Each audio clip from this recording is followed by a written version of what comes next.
We have one case on the docket today which involves a cross appeal.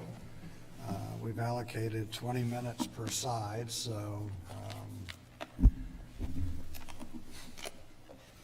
I'll allow you to use that time as you see most appropriate for yourself. Is the appellant ready to proceed? Yes, Your Honor. You may.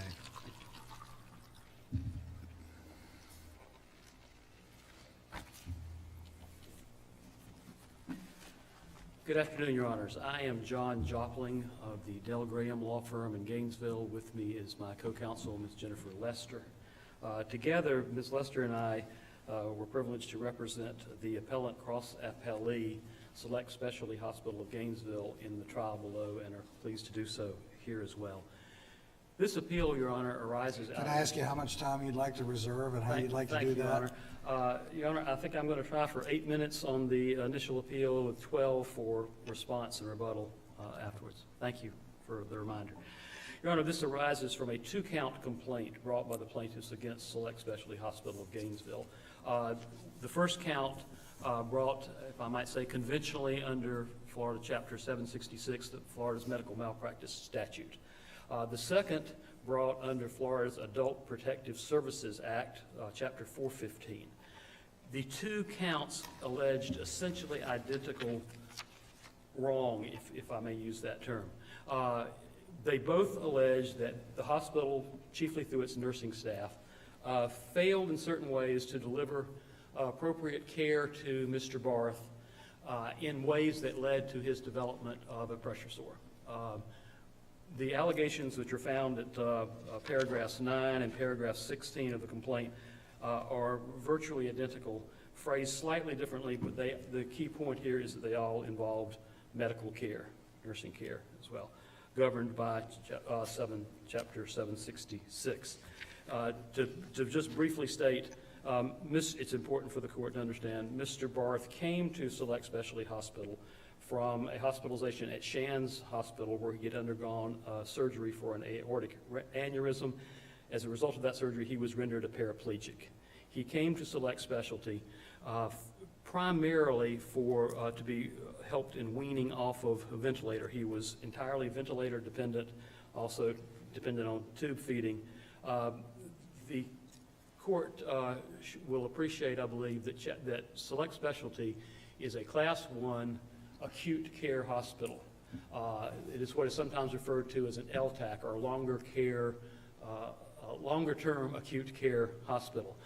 It is not in any sense, and this is not a matter of dispute in the case, it is not a residential or daycare facility for adult patients. It is an acute care hospital. Most patients who come there, as was Mr. Barth, are initially hospitalized actually in the intensive care unit of this hospital. It's intended to provide that intensive care for a slightly longer period than general hospitals like Shands or North Florida Regional typically do. Your Honor, the reason that we are here today stems from, we would respectfully suggest, language in this court's decision in the Bohannon case, in which this court was asked, the parties before this court in Bohannon asked the court to take one of 2 positions. The plaintiffs in that case asked the court to take the position that hospitals could regularly be sued under Chapter 415. The defendant hospital and the amicus curiae briefs in that asked that the court find that hospitals couldn't be sued under 415. This court found that hospitals could not be sued for the delivery of medical care under Chapter 415. That an action for medical malpractice could lie only under Chapter 766, as has been the case under Florida law since... Now, your opposing counsel attempted to distinguish Bohannon on the basis that there they had not pled a 766 action. And so it seems the response to Bohannon is, okay, we're going to file identical complaints, one for medical malpractice and one for neglect of a vulnerable adult, in counts 1 and 2 respectively, and therefore, because of the plain language of the statute, which identifies medical services, that they can maintain these parallel counts. Yes, sir. That is precisely the distinction that the cross appellants have attempted to make in this case and made below. And respectfully, Your Honor, that comes from the language of Bohannon that we don't challenge here, but when this court said we can conceive of scenarios in which a hospital might be held liable. I say this with utmost respect. That language from Bohannon has led my creative and zealous advocates in the plaintiff's bar to their own conceptions of cases that might be brought under 415, conceptions that I have to say, as in this case, do not square with 30 years of Florida appellate law defining what medical care is. The distinction that they try to make, Your Honor, is a distinction without a difference for this reason. What this court held in Bohannon, and I'm sure the court is aware, this court said there that the appellants, the plaintiffs in that case, essentially assert that a claim arising from medical negligence may be prosecuted under Chapter 415. The defendant hospital asserts that an acute care hospital cannot be held liable under 415. This court said, we conclude that neither position is correct. There is a common dividing line between those two that we would suggest drove this court's decision in Bohannon and should drive its decision today. And that commonality is, what the court was saying in Bohannon is, you can't sue a hospital for negligence in the delivery of medical care. What this court said in Bohannon, of course, is that it was conceptually possible that an acute care hospital, in that case, might have ended up providing residential care or custodial care for a patient who's in a persistent vegetative coma, but that wouldn't be medical care under the statute. And by the way, Your Honor— So your argument is, of course, that Bohannon is binding on us and was binding on the trial court, and unless there's some kind of dual licensure or dual purpose of the facility, your argument has to be no hospital duly licensed as a healthcare provider can violate Chapter 415 by providing medical care. Is that correct? That's correct, Your Honor. In fact, in all honesty, I would take it a step further. I don't think the licensure even matters as much as the care or the conduct that is being challenged. Well, let me ask you this question this way then. How could a healthcare, and it's not a hostile question, how could a healthcare provider then ever violate Chapter 415 by providing medical services? By providing medical services? Right. They could not. And that is the clear intention of Chapter 766, Your Honor. And it is also clear, we would respectfully suggest, from a plain reading of the definitions and terms of Chapter 415. In particular, Your Honor, and I think this really goes to the crux of your question, I hope, Chapter 415 and Chapter 766 have completely different standards of care for recovery. The court is well aware, under Chapter 766, in order to prevail, a plaintiff must establish a breach of the prevailing professional standard of care, which is that level of care that a reasonably prudent similar health care provider would provide. That has been the law in Florida since the passage of Chapter 766 30-something years ago. Under the neglect provision of Chapter 415, which is really what they're proceeding under, because, by the way, even the family conceded here, there was no intentional abuse or exploitation. This was, their theory was neglect. Under the definition of neglect, it is simply a reasonable, a prudent person standard. And what the— Well, I think that's interesting because that's why you get into the National Deaf Academy line of cases about distinguishing between medical care and non-medical care. For example, in their briefs, they talk about what if a CNA or a technician in a hospital does not provide certain or commits negligence in providing services to a vulnerable adult. What's your response to that? Yes, Your Honor. We would contend that our position here is entirely consistent with Town and those other cases, the gist of which, the kernel of which we would suggest is, as in Town, it was held that a tactical maneuver to control an out-of-control patient, involved really, Right. I think of more as police tactics almost. That did not involve a medical decision. Right. To bring it home maybe a little bit more to this court, the court is familiar with, and I was involved on the trial level, The Lawson case. The Lawson case Right. here, Your Honor, where in fact this court Right. held that leaving keys out in the context of a psychiatric hospital involved medical judgment.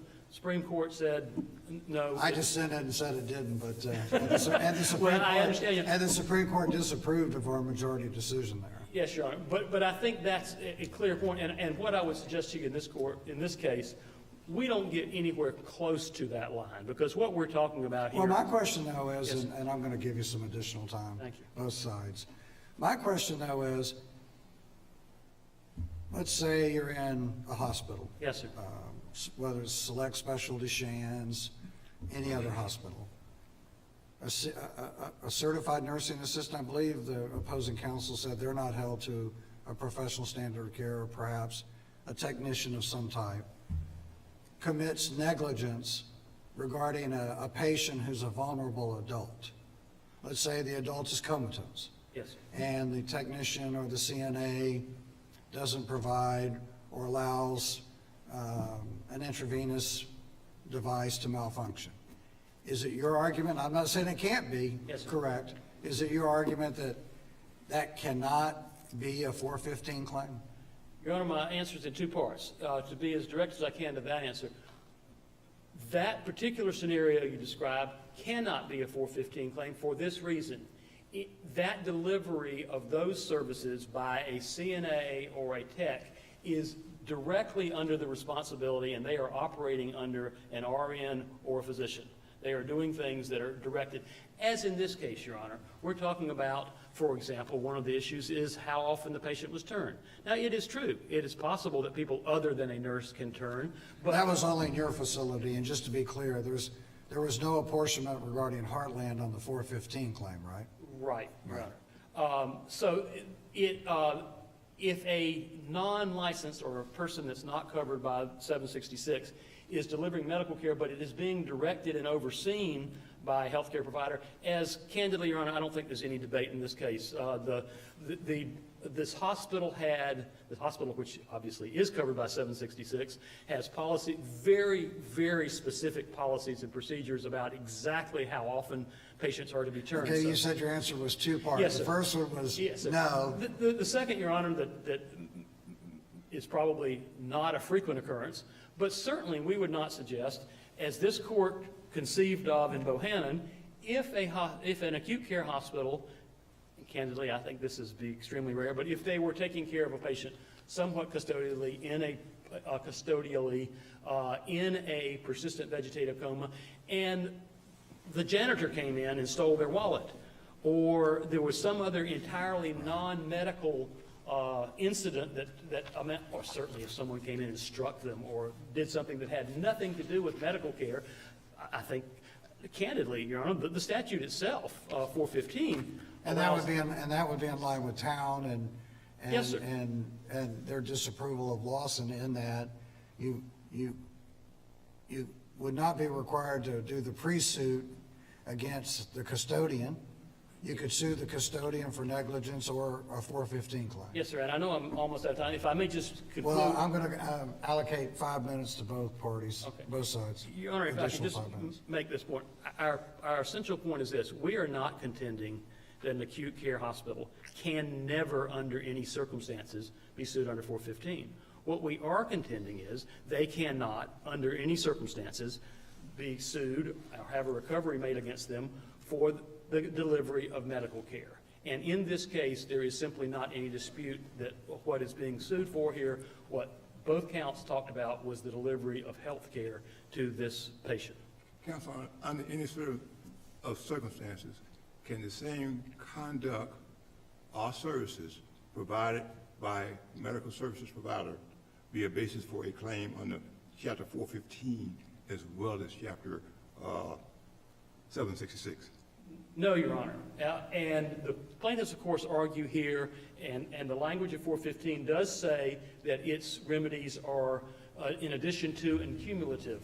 Respectfully, Your Honor, additional to and cumulative does not mean repetitive of, duplicative of, or as an alternative for, alternate. How do you read that language? I'm sorry? How do you read that language? I think what it clearly means, Your Honor, is the very situation this court envisioned in Bohannon, where you could have a patient who goes into a hospital, Shands or someplace else, who is medically malpracticed upon, has medical care that's delivered, you can sue them for that, and if at a subsequent point in time, or if during the same hospitalization, the janitor molests them or steals their wallet, you could sue them for 415. I think that's the plain answer that is completely consistent with the intent of both these statutes, Your Honor. Thank you. Thank you.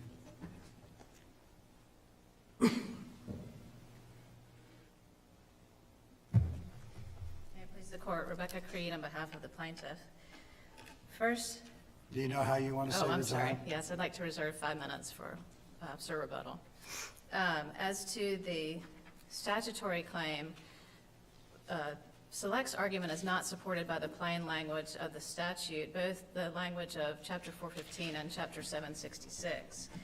Section 415.111 allows remedies under Chapter 415 to be brought in addition to and cumulative with other legal and administrative remedies available to a vulnerable adult. There's no dispute here that this was a vulnerable adult. Well, I agree, if we were looking at the statutes as they exist, that might be the case, but what do we do about Bohannon? It says otherwise. Bohannon respectfully does not say otherwise. Bohannon was faced with a choice between an argument by Shands that an acute care hospital can never be liable under Chapter 415, and in that case, this court rejected that argument and said there can be circumstances where an acute care hospital can act as a Now, caregiver Bohannon, though, of a vulnerable adult. remind us, was a 766 claim filed? There was no 766 claim filed, and that brings me to the important distinction between Bohannon and the whole line of cases that Select relies on, including National Deaf Academy. Here, unlike Bohannon and unlike Town, there was a cause of action brought under Section 766, and the pre-suit requirements were satisfied. There's never been any dispute. Doesn't that lead you into the, shall I say, the precise location of your opposing counsel's argument, where they say, if you're making an allegation of medical care, that medical care can never be a 415 claim? Respectfully, it does not, because, again, the language of 415 is not just limited to allowing additional remedies, but the very definitions of neglect and abuse, a caregiver, and Includes medical services. includes medical services. So it's not to say, we're not attempting to impose a blanket rule that in every circumstance an acute care hospital is liable under Chapter 415, but in this circumstance, under these facts, there were allegations that this acute care hospital, the employees did act as caregivers.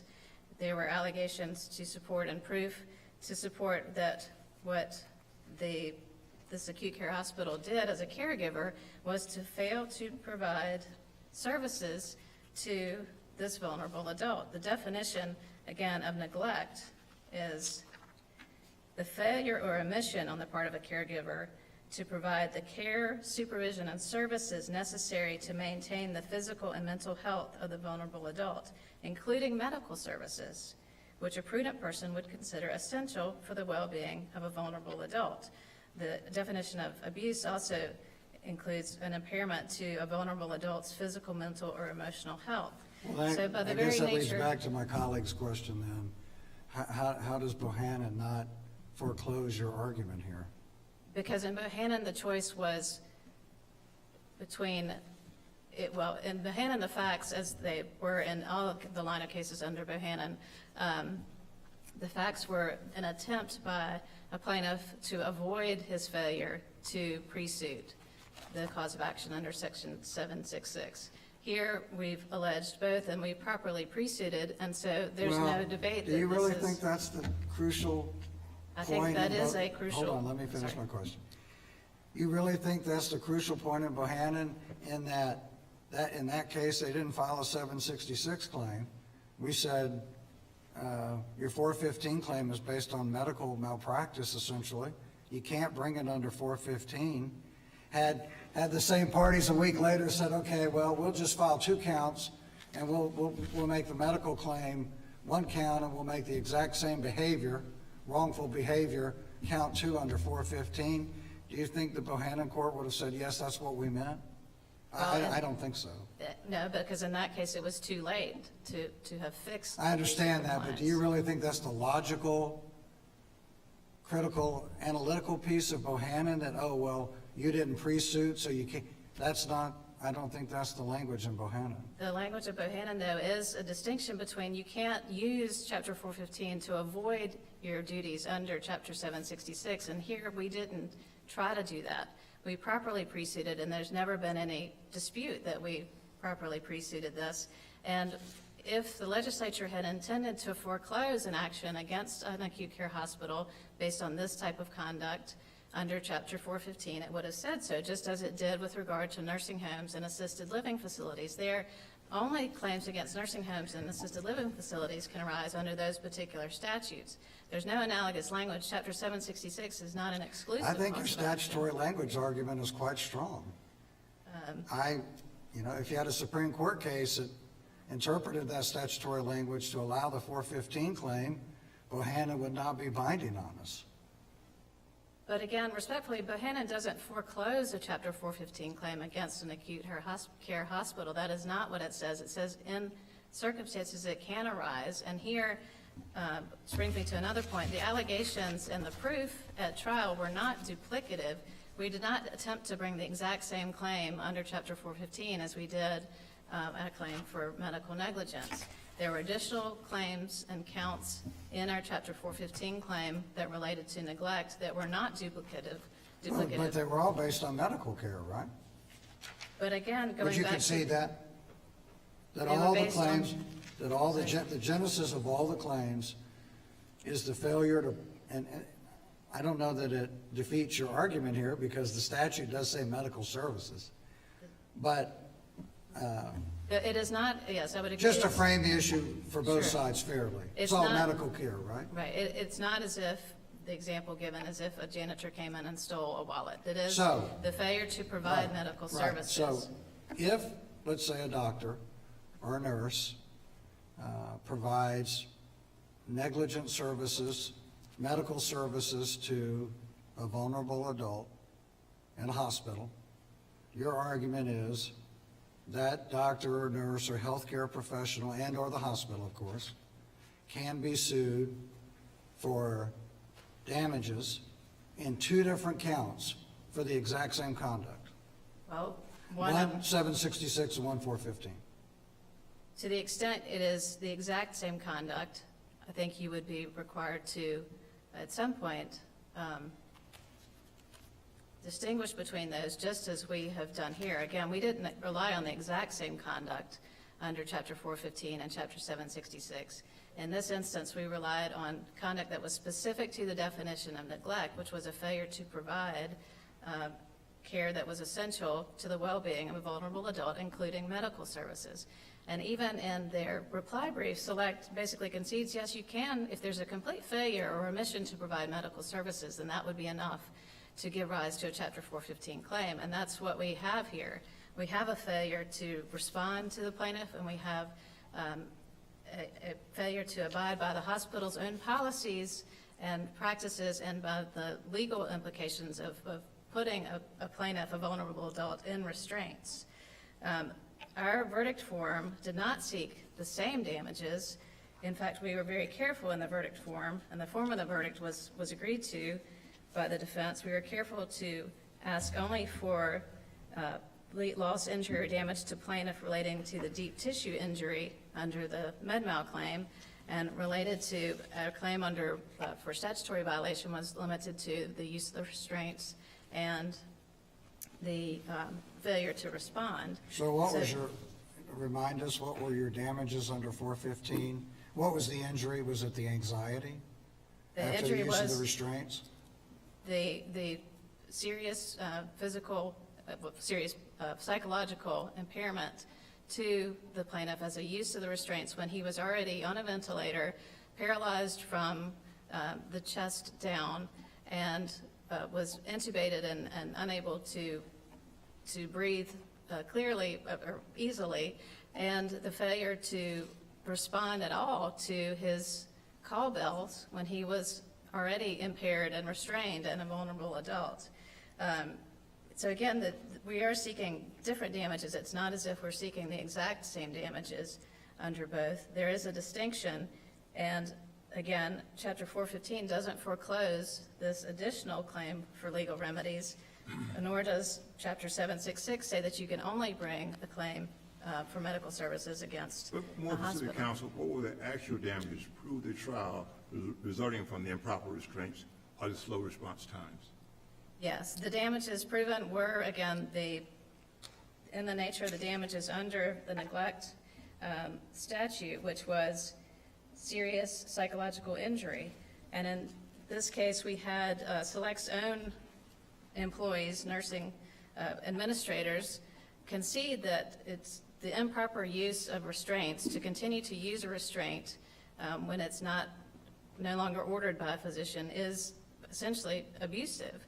And we had the continued use of restraints beyond the time that was established. We had a failure to offer less restrictive alternatives, which Select's own policies mandated should have been offered. We had a failure to respond promptly to, or at all, to call bells again when this vulnerable And I plaintiff think was that all already goes to incapacitated. that all goes to the wrongful conduct, not the damages, right? But it goes to show, we had the testimony of the plaintiff that he basically viewed that call bell as his lifeline, and he was already incapacitated. He was having trouble breathing. So were the $25,000 in damages, was that non-economic psychological injury? It was compensatory damages for his psychological injury as to both elements. Again, we have Select's own failure to follow its policies, and we have a failure of Select to abide by the legal requirements for using restraints. And those, the plaintiff and his family testified to, caused serious psychological injury to him. Again, when he viewed the call bell as his lifeline.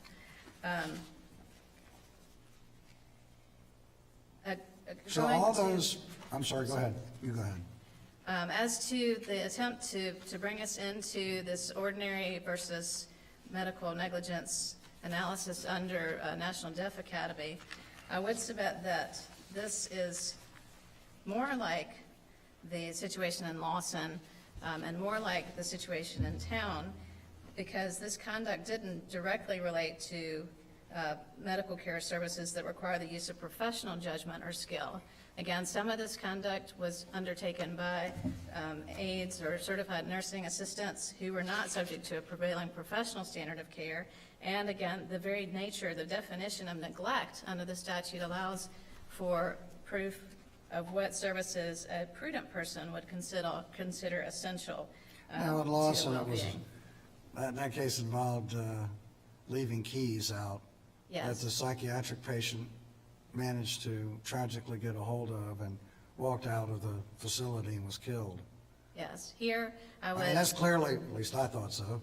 Now, I was in the minority, but the Supreme Court later said that was not medical malpractice, it was not medical care. Yes. Now, that's different here, isn't it? This is all medical care, isn't it? Well, but what it is, even though the initial, I would draw an analogy to town also, because the initial order to use restraints had to be a physician's order, but the continued use of those restraints that was illegal and improper and that Select's own staff said was contrary to their policies, that didn't require the exercise of professional judgment or skill. That was more in the nature of the hospital's failure to follow its own policies, which, as town recognized, that kind of conduct can be in the gray area.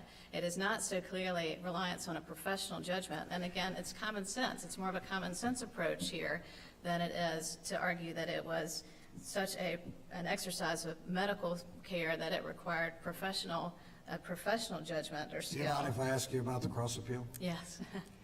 Yes. You do mind or you don't mind? I don't mind, I'm sorry. Tell me how you reconcile Stewart and the apportionment statute and joint and several liability.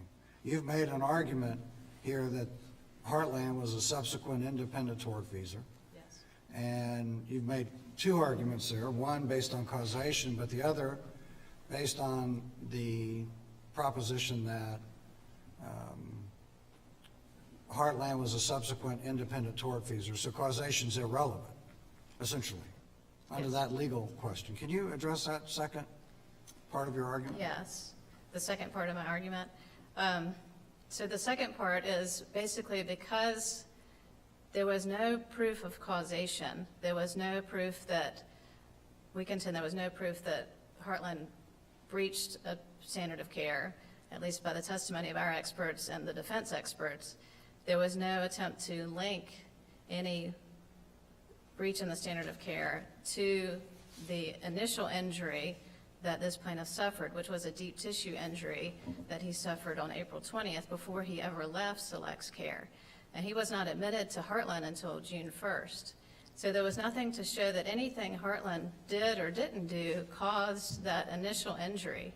And so under Stewart v. Hertz, Heartland is a subsequent independent tortfeasor. It's not a joint tortfeasor.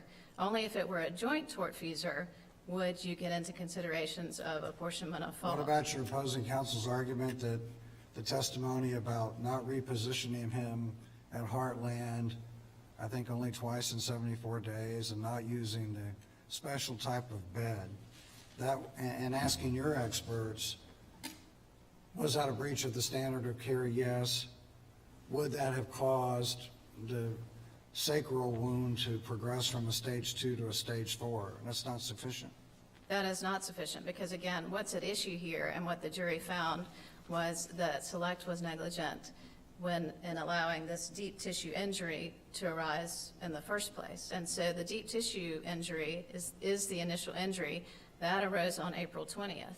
At that point, the experts, plaintiff's experts testified what was basically the injury was to the muscle deep near the layer of the bone. And so what was seen at the surface would have just been essentially the tip of the iceberg.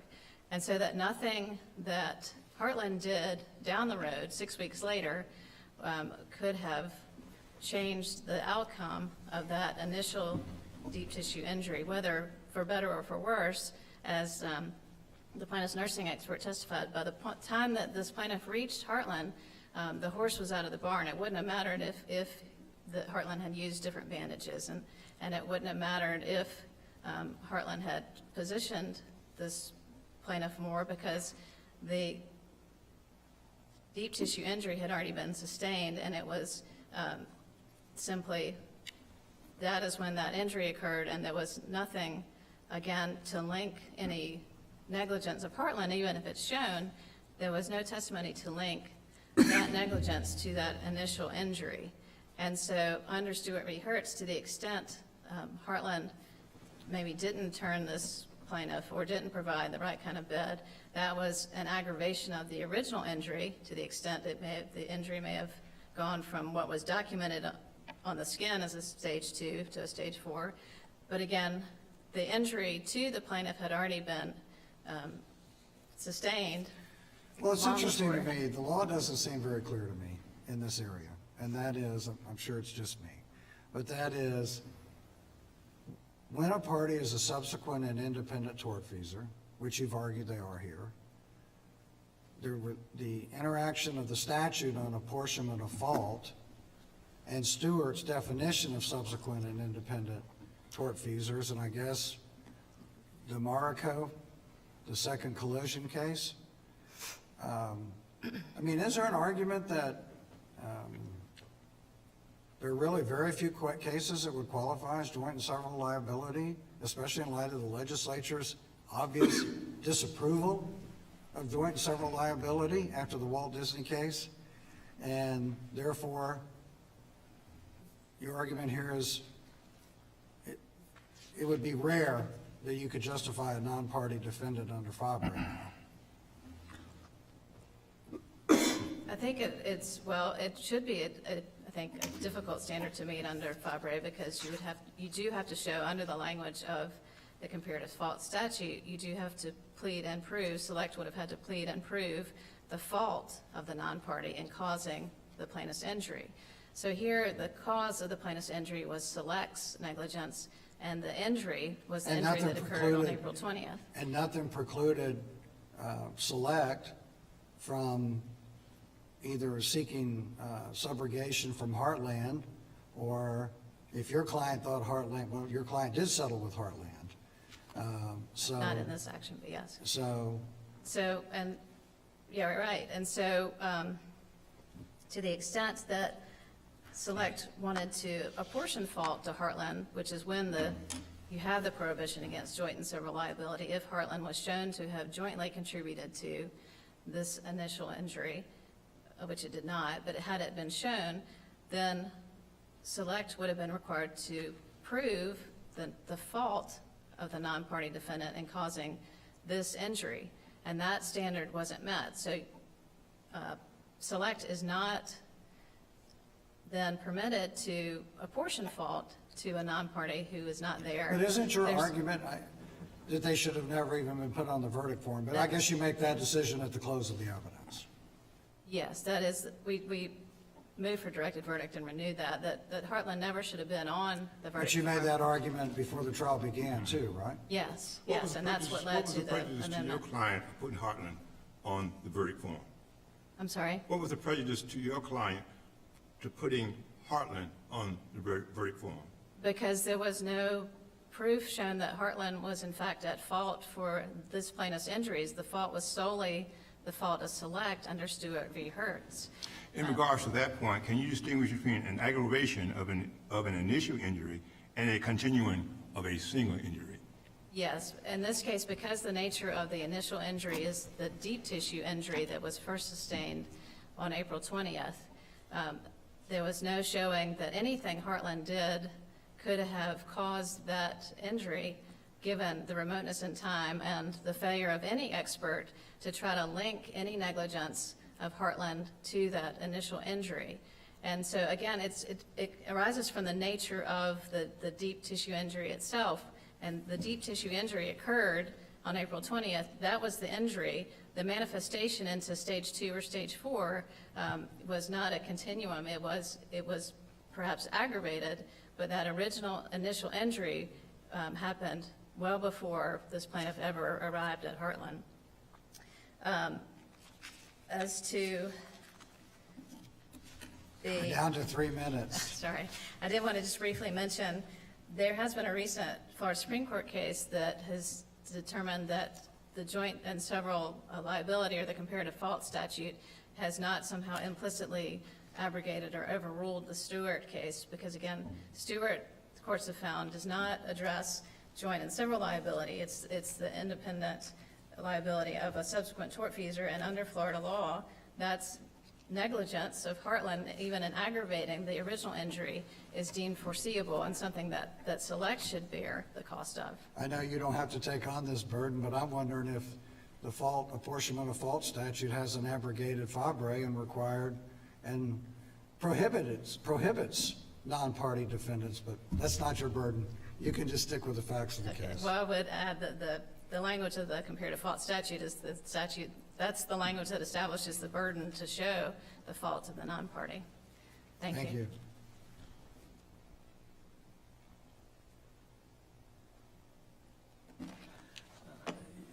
Your Honor, if I may, I'd like to start with response to the cross appeal.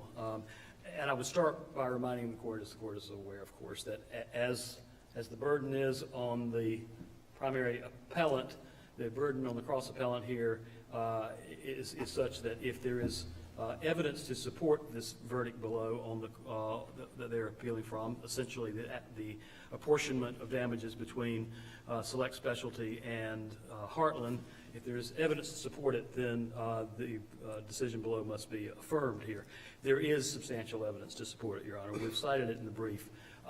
And I would particularly, at the same time, refer the court to the Jackson versus York Hanover Nursing Centers case, which has value to the court's consideration here, both from the legal holding of that as well as some of the factual settings. That case is almost directly on point here. The only difference is we had sort of a reversal of roles. In that case, the nursing home or rehab facility was sued, and they fabricated in the referring hospital over to them. A close reading of that case shows, Your Honor, that in that case, the defendant nursing home relied upon the testimony of the plaintiff, and they were entitled to do that just as we were here. So it doesn't matter under York, it doesn't matter under just common reasoning, frankly, that What about Stewart? When you look at Stewart and you look at the apportionment statute, how is Heartland properly a non-party defendant here? Why aren't they a subsequent independent tortfeasor? Well, Your Honor, I'd give a two-part answer to that. First, there was ample evidence upon which a jury could find, including the fact that the ample evidence that we've cited in our brief, that this was a stage 2 injury when they left our hospital, that it stayed a stage 2 injury through the next 2. An injury which, by the way, the plaintiff's own experts say isn't even necessarily evidence of negligence, and that happens all the time and usually heals up, and only became a stage 4 wound that required flap surgery, which is really the plaintiff's primary damage here, only became so at Heartland. That is... Well, counsel, again, is there any evidence in the record that if Heartland had treated plaintiff with due care, his pressure sore probably would have improved, or at least would not have deteriorated to a stage 4? I'm sorry, if who had treated... Is there any evidence in the record that if Heartland had treated plaintiff with due care, his pressure sore probably would have improved, or at least would not have deteriorated to a stage 4? Yes, Your Honor. The plaintiff's own expert, Dr. Davey, was asked specifically that about the evidence in the record that this patient was scarcely turned at all, was not provided a special pressure-relieving mattress. Their expert, Dr. Davey, was asked that very question, and he acknowledged that the failure to do that could have caused a stage 2 to turn into a stage 4 sore. That was their expert's testimony. We were entitled to rely upon that. But if I may, Your Honor, returning to Justice Thomas's question, if I've answered yours, I hope, Judge Lewis. Returning to your question, Judge Thomas, I would take it one step beyond that. There is evidence here of a continuum of care, and therefore evidence that they're, in fact, joint tortfeasors, that there was a single injury made worse by the second care. I would Do you suggest... think the apportionment statute attempted to, if not limit, almost abolish joint and several liability? Yes, sir. I think that... The statute, the false statute. Yes, sir. Then how can there be a non-party defendant on the verdict? Well, Your Honor, it could If in that this... abolishes joint and several liability, why isn't the plaintiff required to sue Heartland separately, which they did, or they settled, and you required to seek subrogation? Your Honor, I believe under 768-81 and under the subsequent decision in Fabre, both of those cases envision precisely what happened here, which seems to be affirmed, frankly, Your Honor, by the York versus Hanover decision. And also we've cited the Haas versus Zakaria and You've Barth. cited some cases, but, I mean, if you look at Calcavella, or out of the Fourth, where the plaintiff signed a release that was held to relieve the post-operative treating surgeon, and the Fourth District said there, which seems to me inconsistent with Jackson, that no, both doctors, the second doctor, the post-surgical treater, was a subsequent and independent tortfeasor. Therefore, the release released, on the initial tortfeasor, released the subsequent tortfeasor. Isn't that what we have here, is a subsequent tortfeasor in Heartland? No, Your Honor. I would be better informed to answer that question if we had succeeded in getting all the settlement documents from these folks as we attempted to do their settlement lawsuit. What we have reason to believe, and I think the record... Well, you could still sue Heartland. I mean, if the trial court had said, I'm not putting Heartland on the verdict form, and the jury would have determined maybe the same, the medical costs were stipulated, had the jury said, okay, we'll select hospitals responsible for the $561,000 in medical costs, or they may have apportioned some fault to the plaintiff, I don't know, then you can either sue Heartland or seek subrogation, right? Your Honor, I don't do much subrogation, and I haven't thought through that particular, I assume so, Your Honor, but I would respectfully suggest the larger question here is this. This jury was instructed on both theories. By the way, with the acquiescence, if not at the request of the plaintiffs, they were told that if you find, first of all, they got their Stewart versus Hertz instruction that they asked for. The court gave that instruction that said if you find that Heartland, that SSH is responsible for care that then was negligently malpracticed on Heartland, SSH is fully responsible. They were also instructed that if you can apportion damages, in other words, if you find them to be joint tortfeasors and you can apportion damages, you can do that. And if you can't apportion it, then it all goes to SSH. So this jury had the option of considering Stewart.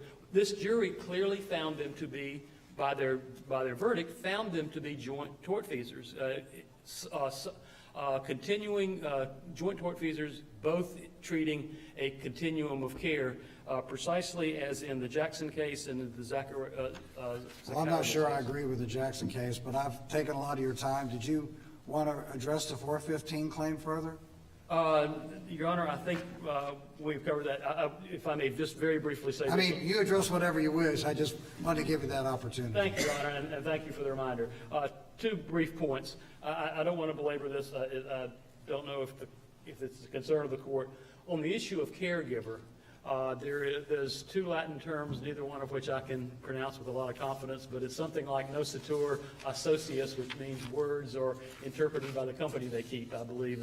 My Latin's not good, but and what that term means, if the court looks at the definition of caregivers under the statute, it talks about neighbors, family, friends, and others who are employees or volunteers at a facility, which is the facility is then defined as a place providing day or residential care for vulnerable adults.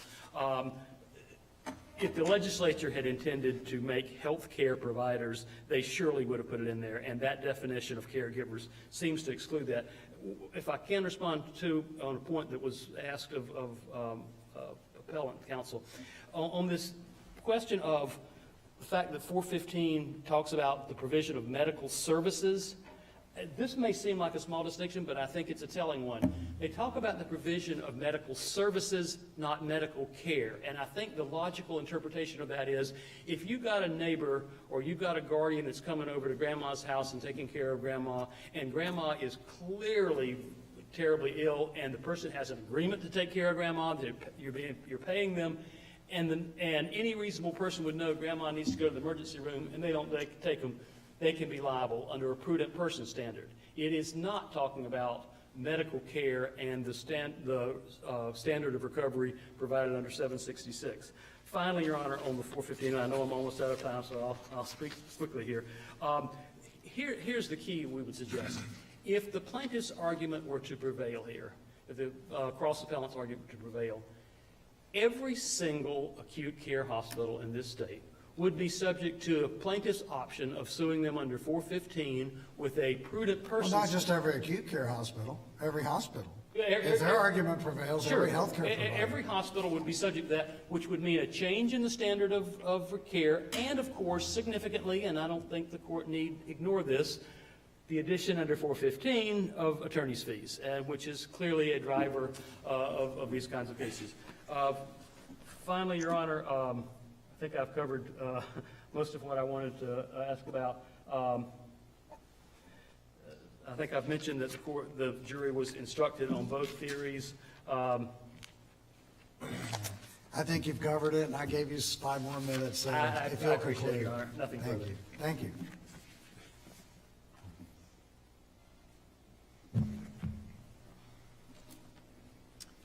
May it please the court, as to the nature of the injury, here we had, again, no testimony from either the plaintiff's experts or the defense experts to link any negligence of Heartland to the timing of this injury. In fact, the defense experts specifically stayed away from any attempt to testify as to any breach of the standard of care about Heartland. And at best, the defense expert, Dr. Shaner, testified that this injury occurred, she believed the injury occurred sometime in late April to mid-May. And this injury, even accepting that as the timing of the injury, this plaintiff wasn't admitted to Heartland until June 1st. Plaintiff's experts testified again that there was nothing that Heartland did that would have changed the outcome here.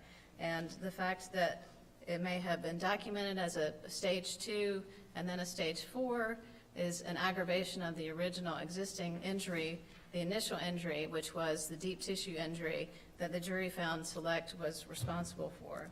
So if you prevail as your remedy, then that we hold that as a matter of law, they're responsible for all there's no comparative fault? In this case, that's correct, because comparative fault wasn't So proven. there's no remand necessary? No retrial on damage? No retrial. On apportionment of fault? No, not, I mean, we did ask for a new trial, but That was an alternative argument. that was an alternative argument, that Right. it would be a directed verdict as to that Heartland should never have been on the verdict form, and that any fault apportioned to Heartland was the responsibility of Select, and so that all of the damages awarded should be the responsibility of Select, no apportionment as to Heartland whatsoever. Briefly on the 415 claim, I would add that this definition of neglect includes care, supervision, or services. So I would argue that encompassed within that would be, to the extent it's any kind of care, supervision, and services that a prudent person would consider essential for a vulnerable adult. That would include medical services. And this hospital is a facility under the plain language of the statutory definition, and therefore subject to liability as a caretaker. We'd ask this court to affirm on the main appeal and to reverse and enter judgment against Select entirely as to the cross appeal. Thank you. Thank you, counsel. Thank you both for your arguments. Court is in recess. All rise.